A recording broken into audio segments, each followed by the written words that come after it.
Guys, pauwi na tayo. Mag-review muna tayo ng short lang. Short na first impression ride dito sa motor na to. Dito sa Honda Click 125 version 4. Unang-una, pansin ko dito yung kanyang acceleration. Very responsive ng kanyang throttle. Maganda yung kanyang throttle.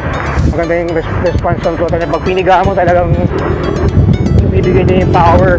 Try naman natin yung kanyang acceleration. Pag pataas naman, pero tingin ko hindi ka bibitin ito sa pataas eh.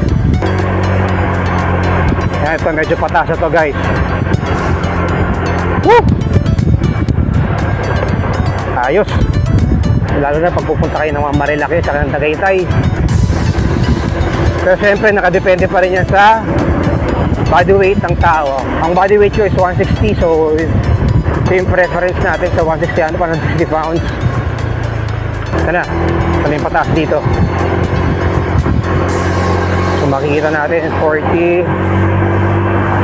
Ganda ng kanyang power kahit paakyat guys. Ito yung simbahan namin guys. Gaya ng sabi ko, maganda siya.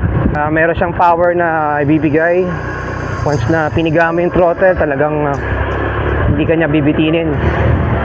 So tinest natin sa pataas, ganun din. So wala kayong magiging problema dito pag pataas, I think So pag may OBR, no, feeling ko kahit may OBR kaya eh. Sa kanyang engine naman niya very smooth siya. Typical Honda. Tahimik. Tapos naman sa kanyang comfort, middle side naman yung kanyang suspension, front at saka rear. Medyo okay naman. Tapos medyo less yung vibration niya dito sa handlebar. Kaya okay din siya. Wala ka masyadong maramdaman na vibration. Sa kanyang braking power, makapit naman yung front at saka rear niya. Pero I suggest gamitin nyo parehas for safety na rin. Kung bago kayong rider or matagal na kayong rider, maganda pa rin yung sanay kayo ng dalawang train na ginagamit. Saka very nimble siya guys Pag dinala nyo sa highway ito, sigurado sarap to singit-singit. Kasi medyo manipis siyang scooter. Tsaka madali siyang i-maneuver, madali siyang ligo-ligo. Overall, para sa akin, kaya tingin ko na ito yung binibili tsaka pinipili ng mga rider kasi very practical siya.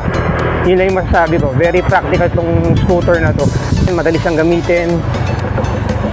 Fuel consumption, wala pa ako masasabi kasi short ride lang itong ginagawa natin Pero tingin ko sa another video natin, i-discuss natin yung siyempre yung mga ganon, yung mga fuel consumption, yung comfortability. Kasi okay naman yung kanyang suspension, front tsaka rear.